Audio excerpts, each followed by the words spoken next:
Neraca perdagangan Indonesia membukukan surplus 31,0. Badan Pusat Statistik BPS mencatat neraca perdagangan Indonesia kembali mengalami surplus. Surplus neraca perdagangan paling besar dengan Amerika Serikat. Neraca perdagangan Indonesia pada Maret 2024 kembali mencatatkan Neraca dagang Indonesia di tahun 2024 lalu, yakni China, melaporkan bahwa surplus neraca perdagangan dengan Amerika Serikat mencapai 16,8 dolar. Surplus perdagangan Indonesia di bulan November tahun 2024 ternyata Indonesia berhasil loh mencatatkan surplus neraca perdagangan yaitu sebesar 4,42 miliar dolar dan secara kumulatif dari bulan Januari hingga November tahun 2024 surplus yang dihasilkan Indonesia sebesar 28,6 miliar dolar. Di bulan November 5 negara penyumbang surplus terbesar yaitu Amerika Serikat, India, Filipina, Vietnam, dan Pakistan.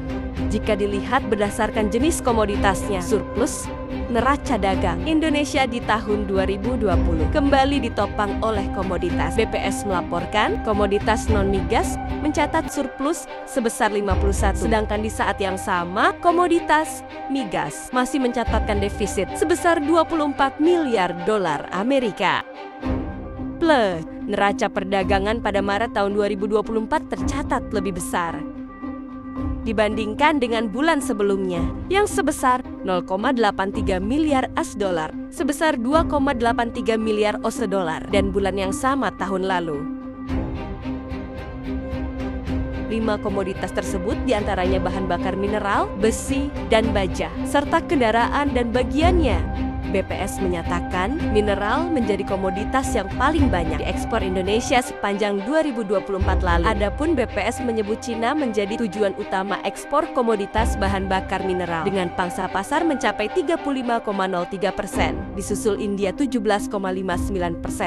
Jepang 9,77%, Filipina 6,98%, dan Malaysia 6,51%. Setelah bahan bakar mineral, komoditas non-migas yang paling banyak diekspor yaitu lemak dan minyak hewani atau nabati yang mencakup sekitar 10,78% dari total ekspor.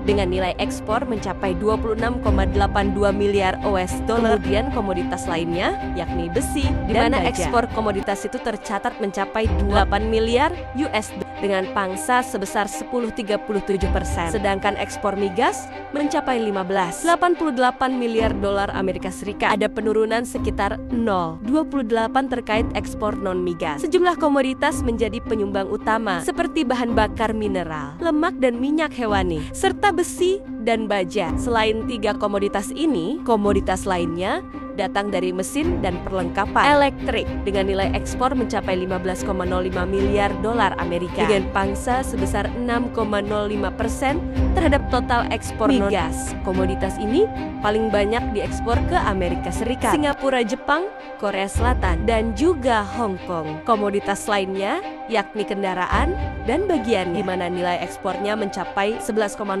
miliar dolar Amerika. Adapun komoditas tersebut diekspor ke Filipina, Vietnam, Arab Saudi, Malaysia, dan juga Meksiko. Badan Pusat Statistik mencatat total impor Indonesia di tahun 2024 sebesar 233,66 miliar dolar Amerika Serikat atau meningkat 51 dari tahun 2023. PLT Kepala BPS Amalia Dindingar Widyasanti melaporkan impor Indonesia sepanjang 2024 terdiri dari minyak dan gas senilai 3.628 miliar dolar Amerika atau naik 124% secara tahunan sebesar 19.738 miliar dolar Amerika serta impor non-migas. Adapun sepanjang tahun 2020 Indonesia paling banyak melakukan impor non-migas dengan Cina yang mencapai 71,63 miliar dolar Amerika Serikat atau naik dari impor tahun 2020 yang mencapai 62,18 miliar dolar Amerika Serikat. Surplus perdagangan Maret tahun 2024 disumbang dari kiraja ekspor yang mencapai 22,43 miliar US dollar atau naik 16,4% dibandingkan Februari tahun 2024. Nilai impor yang mencapai 17,96 miliar dolar atau naik 2,6% dibandingkan Februari tahun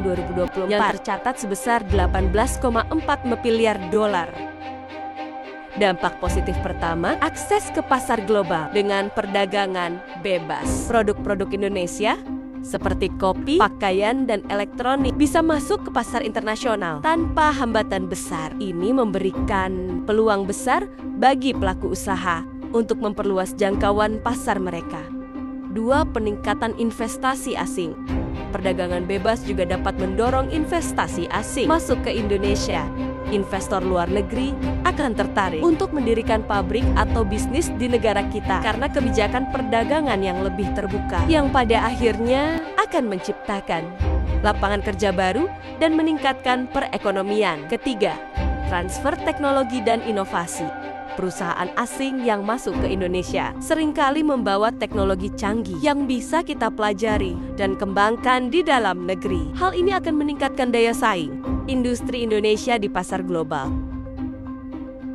Dampak negatif. Pertama, persaingan yang tidak seimbang. Namun, perdagangan bebas juga memiliki sisi negatif. Salah satunya adalah persaingan yang tidak seimbang. Produk-produk dari luar negeri yang masuk Indonesia seringkali lebih murah dan lebih kompetitif, sehingga produk lokal, terutama dari usaha kecil dan menengah, sulit bersaing. 2. Ketergantungan pada impor. Perdagangan bebas juga dapat menyebabkan ketergantungan pada impor. Jika terlalu banyak barang luar negeri yang diimpor, bisa jadi industri dalam negeri akan melemah karena produk lokal tidak banyak diminati. Ini bisa mengancam kemandirian ekonomi Indonesia. 3. Pengaruh negatif pada industri lokal. Jika industri dalam negeri tidak mampu bersaing, banyak pabrik dan bisnis lokal yang mungkin harus tutup, mengakibatkan meningkatnya pengangguran dan menurunnya pendapatan negara. Secara singkat, Indonesia mencatat surplus neraca perdagangan sebesar 22.021,04 miliar pada tahun 2024. Surplus ini terutama berasal dari sektor non-migas, sementara migas masih defisit, meskipun ekspor tumbuh 2,3% dan impor juga naik 5,3%. Nilai surplus menurun dibanding 2023 karena laju impor lebih tinggi. Secara keseluruhan, surplus ini menunjukkan ekspor Indonesia tetap kuat, namun ada tantangan dari defisit migas dan melambatnya permintaan global. Sekian dari materi yang dapat kami sampaikan. Terima kasih.